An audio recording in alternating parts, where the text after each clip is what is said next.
Photo हल ओकर में लिखलो हल कि हम की खातिर आयली और उ पोस्टरवा हर घर में जाके हम ठक ठकाई के और उ पोस्टरवा देली और ओकरा हाथ जोड़ के विनती करली कि हम वोट मांगने नहीं आयली। हम जगह विधानसभा चुनाव 2024 के मद्देनजर जनशक्ति दल के बैनर तले बैठकों एवं नुक्कड़ सभाओं का दौर जारी। कंचनपुर पंचायत की बैठक में बोले सूरज महतो, बहलाने फुसलाने नहीं बल्कि हम लोगों को जगाने आए। विधानसभा चुनाव 2024 के मद्देनजर जनशक्ति दल के बैनर तले बैठकों एवं नुक्कड़ सभाओं का दौर जारी है। बुधवार 24 जुलाई को बाघमारा विधानसभा क्षेत्र के कंचनपुर पंचायत के दुखीडीह बस्ती में जनशक्ति दल के अध्यक्ष सह बाघमारा विधानसभा क्षेत्र के विधायक प्रत्याशी सूरज महतो की स्थानीय सैकड़ों महिलाओं के साथ बैठक आयोजित की गई। बैठक में महिलाओं ने कहा कि उनके गांव में पानी की घोर किल्लत है। हम महिलाओं को दूर दराज जाकर पानी लाना पड़ता है। इस पर श्री महतो ने अपने संबोधन में कहा कि पानी की समस्या केवल इस गांव की नहीं बल्कि बाघमारा विधानसभा क्षेत्र के सैकड़ों गांवों की समस्या है। बावजूद बाघमारा के कई स्थानों पर पानी बर्बाद हो रहा है। इस पानी को जरूरतमंदों तक सुव्यवस्थित तरीके घर घर कैसे पहुंचाई जाए, इसका इंतजाम यहाँ के जनप्रतिनिधि को करना था, पर ऐसा नहीं किया गया। जनप्रतिनिधि केवल अपना खजाना भरने में लगा रहा।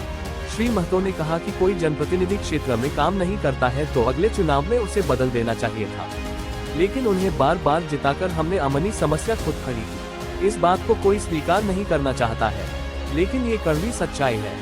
श्री महतो ने कहा कि एक व्यक्ति अपने आप को गरीब का बेटा कहकर तीन बार चुनाव जीतकर 50,000 करोड़ का मालिक बन बैठा है, जबकि उसे जिताने वाला बाघमारा की 90% जनता के अकाउंट में 5,000 रुपए भी नहीं होगा। यह विडंबना नहीं तो और क्या है। ये कौन पूछेगा कि उन जनप्रतिनिधि के पास इतना सारा रूपा कहां से आया।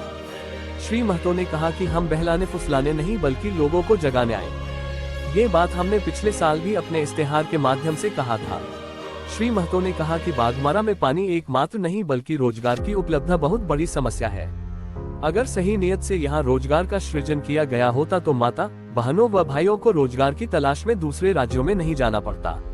श्री महतो ने पूछा कि बैठक में युवाओं की भागीदारी क्यों नहीं है। इसकी बड़ी वजह ये कि यहाँ के लोगों के बार बार ठगे जाने से नेताओं से लोगों का विश्वास उठ गया है। बैठक को संबोधित करते हुए श्री महतो ने कहा कि चुनाव अपने लिए नहीं बल्कि बाघमारा के आवाम की बेहतरी के लिए लड़ रहा हूँ। उन्होंने कहा कि इस बार झंडा नहीं चाल, चरित्र और चेहरा देखकर वोट करना है। श्री महतो ने कहा कि बाघमारा के पूर्व जनप्रतिनिधियों ने कपड़े की तरह झंडा बदला है, इससे यहाँ की जनता को क्या फायदा हुआ। पूर्व जनप्रतिनिधियों ने सिर्फ अपने फायदे के लिए झंडा बदलने का काम किया, इसलिए इस बार झंडे की रंग पर नहीं बल्कि आपके लिए बेहतर सोच कौन रखता है उस पर वोट करना है।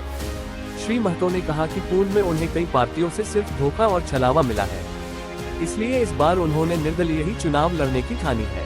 इसका एक सबसे बड़ा फायदा ये होगा कि अगर उन्हें जीत मिली तो वे बाघमारा की जनता के लिए खुलकर काम कर सकेंगे, जिसका फायदा यहाँ की जनता को होगा।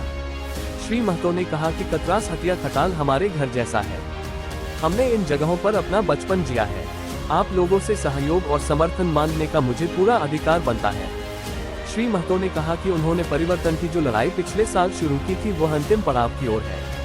आज हर दिन सैकड़ों की संख्या में बाघमारा के लोग इस लड़ाई में शामिल हो रहे हैं। इस लड़ाई को लोग अंतिम लड़ाई के रूप में देख रहे हैं। श्री महतो ने कहा कि चुनाव जीतने के तुरंत बाद ही बाघमारा से असामाजिक तत्वों को बाहर खदेड़ने का काम शुरू किया जाएगा। मौके पर लोगों ने हॉर्न उठाकर ध्वनिमत से श्री महतो को समर्थन का भरोसा दिया। युवाओं ने बाघमारा का विधायक कैसा हो, सूरज महतो जैसा हो के नारे लगाए।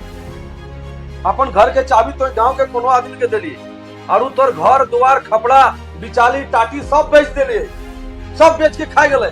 फिर घूम के आए के देखू तो फिर घरवा चाबी ओकरे देबे। ई बार समझे के, ई बार बुझे के कि तोहनी के बीच में के खड़ा रह।